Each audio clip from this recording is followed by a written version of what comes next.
Baron Black of AEW with the Nightmare Family here in South Florida, Fort Lauderdale at the Grand Venue Hotel for Say It Loud 2. And you were saying it loud tonight. You were saying it very loud in the ring, going up against Chris Bay. What was that, first of all, match like? That was really good. We had a little dynamic. You know, we had Bullet Club, we had Nightmare Family clashing in the ring. Hopefully you guys will be able to see it at a later date. I'm not going to spoil it for you. But no Don Jardine alerts here. No spoilers. But yeah, it was a good event. Say it loud. More of a Black History Month, more type of event. It was. That's what we want to get into, because Say It Loud 2. And tell us a little bit about the event, because we're in February, Black History Month, and this is a really cool event. JB Cool and Fighting Evolution Wrestling is promoting. Yes, Fighting Evolution Wrestling here in the Fort Lauderdale, Miami area. Promoted it, got a lot of up and coming talent, African American talent from across the country.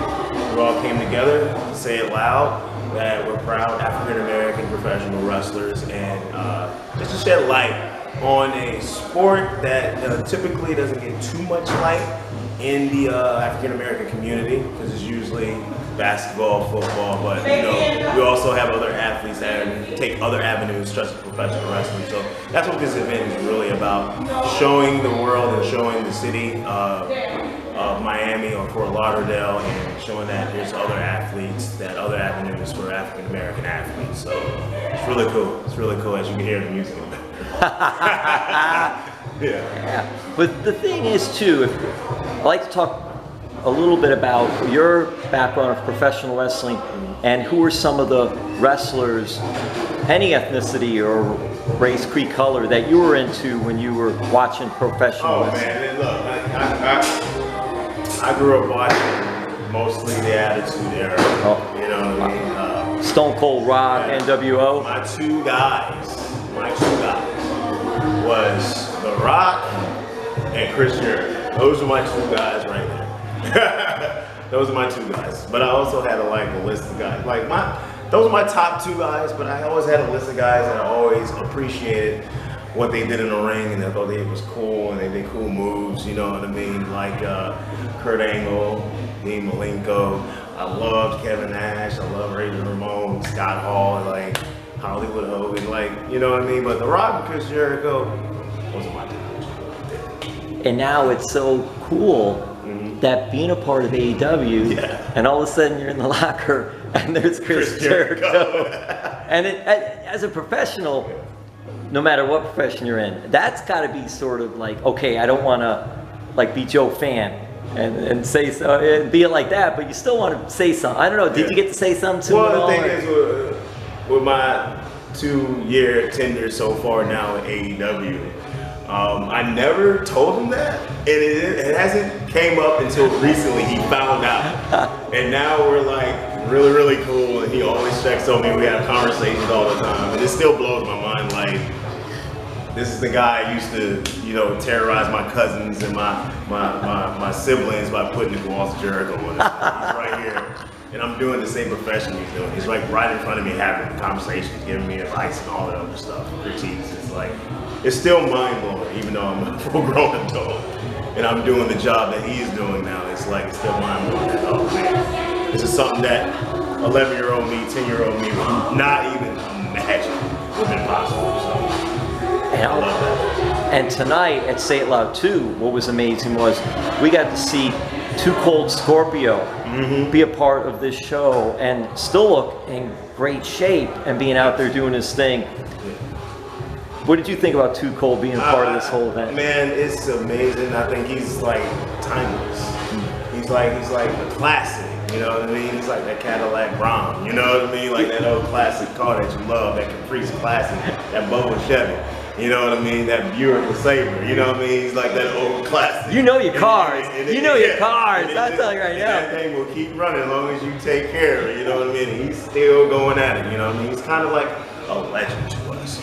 You know what I'm saying? And I don't think he really understands the magnitude and influence that he had on, most importantly and particularly, up-and-coming Black kids like myself and others who have gotten into professional wrestling. He's been around a very long time, and just seeing him and seeing how he did it, and you know, other people like Ron Simmons and Booker T and all those other Norman Smiley. I could go on for all day.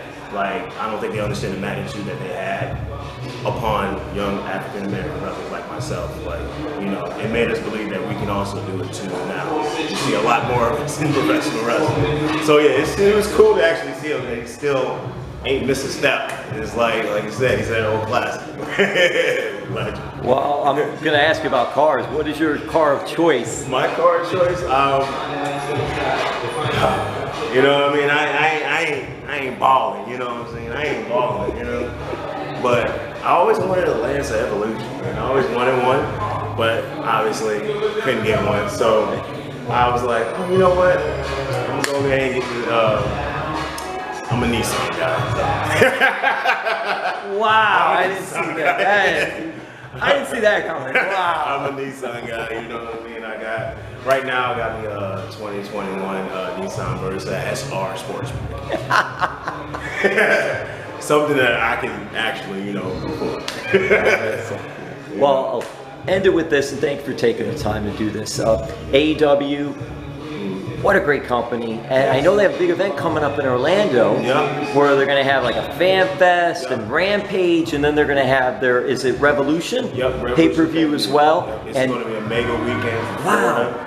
We got AEW Dark, AEW Dark Elevation, which you will see your boy on a lot. AEW Dark, AEW Dark. And some of those are now being done at Universal Studios Orlando. Yes, and but these ones coming in March for the big week in Florida. This one will be in Jacksonville because we're doing AEW Dynamite in Jacksonville, and we're doing AEW Dark in Jacksonville. Then we're coming to Orlando to do Rampage, then the Fan Fest, and then AEW Revolution at the Edition Arena, and the weekend of March 6th, I believe. So it's a whole week. Florida gets a lot of all the big wrestling. Where did you grow up? Where did I grow up? I was born in New York, but I was born. My mom married. My stepdad was in the military, so I've been all over the place. So I was going to ask you how you like Florida. But Florida's cool. But I mostly lived in New York and most of my time in Georgia and Atlanta. So I'm an ATL man. Been there for like over a decade. So I'm an ATL, but I like Florida because, you know, I could come here in the middle of damn February and it's 80 degrees. Can't beat that. ATL, that's the first time I've heard ATL, that's really good, like that. And then your training, who do you credit so far for your training? My training, I trained with some people will remember Mr. Hughes. Curtis Hughes. Curtis Hughes, yeah. Right there in Atlanta. Yep. He was the guy that initially trained me, and of course, after I got my initial training, I ventured out, learned from a couple of people through seminars and stuff, and now I'm also working at the Nightmare Factory, where I am part of the coaching staff there now. So, how do you like that? How do you like being part coaching staff and training? I love it. I get to, you know, why these guys off camera kind of distracted. I get to. They're testing you. They're testing you. I get to pass down all the stuff that I know. You know what I mean? Pay it forward. I love it. I love to see like new talent come in, and you know they got the look in their eyes that I had when I first started wrestling, and they're so excited and jittery and all that crazy stuff like that. You know what I'm saying? So I love it. I love it. It also keeps you energized. You know what I mean? Being around some people that just be so passionate about the same sport that you're about, it keeps you energized into the moment, into that life. So I love it. I would think training too, it would open your mind up a little more too, as far as the moves and storytelling and things like that, because there's you doing it, but then there's you training it, teaching others and giving you a different perspective of how to do that. Because not everybody can do that. You see that in pro sports. A lot of the best coaches were not the best professional athletes. And I think in professional wrestling, it's kind of the same way. It's like I remember Johnny Rods, speaking of New York, training a lot of wrestlers up there in New York that went on to do big things and all. But Johnny was a good wrestler, but he wasn't a champion wrestler. You know, it's like it's a higher percentage that the big major wrestlers who do choose to become trainers are very successful, but it's usually the guys that you don't hear about as much that are just the outstanding trainers. You know what I mean? So Yeah, it's kind of similar to other sports where it's not always the best athlete or best athlete. Doesn't have to be, right. Ends up being the greatest coaches. So it's like, you know, it's a lot of great coaches out there that don't get a lot of recognition, but, you know. Are you watching the Super Bowl tomorrow? Of course, man. I hope the Rams win because I don't want to hear who they all damn day on Twitter. I don't want to hear that shit. I know. I really don't. I'm old school, and I just want to see. Whoever wins wins. But if Cincinnati scores, I want to see them do the icky shuffle. You're gonna have to look that up. You're just gonna have to look that up because that was old school stuff. Did they say they was gonna do that? I hope so. I don't know if they are, but I really hope they do. You know what I mean? I really don't. I would go for the Rams simply because I think Matthew Stafford really deserves this after all he's been through. He's been ill. Detroit Lions. Yeah, you know what I mean? It's kind of like the payoff of a wrestler who's on the grind for so many years and you finally get that shot and you at the door, you just want to see his deal. You know what I mean? He might not get back. I like Joe Burrow, you know, he's a young upstart, you know, Lamar Chase, you know, they cool. I wouldn't mind to see them win a championship, but Matthew Stafford, it has to happen right now. It has to. Like, if you're going to get it, you need to get it right now. I don't think you're going to get another shot, so. That's how I feel about that. Georgia Bulldog, you know what I mean? Oh, there we go. There, now we got it. No, national champions. Yeah. National champions, Georgia Bulldogs. Wow, you bring up Georgia Bulldogs. I get it. What's coming up for you? What things are you hoping to do, looking forward to doing? Just pay attention, you know. You're going to see me on AEW Dark Elevation. You know what I mean? What a fun show. Yes. I love that show. And do you ever listen to the commentary during that show? Of course. Because it's so different. It is so different. You know, they have such a casual, fun time with it. Henry Paul White, especially Taz and Excalibur, they are hilarious, man. Them two are hilarious together, and I love them as a commentator. They're really cool. They're really good to me, too. They always give me good feedback and stuff, so I love them. All those guys. And, we need to have an AEW Dark champion, an AEW Dark Elevation champion. Wouldn't that be cool? Like with the TBS title and the TNT make sure title. y'all put me in the match when y'all make that belt. That's all I'm saying about that. You know, I'm going strong AEW. You know what I mean? I'm going strong. You might as well call me the Emperor AEW. You know what I'm saying? So, but yeah, of course you'll see me on that. I'm also part of a new promotion, independent promotion in Atlanta called Terminus, and they'll be running regularly, so you'll see me on that. Do we know anyone that's running that we might know? Oh yeah, you look.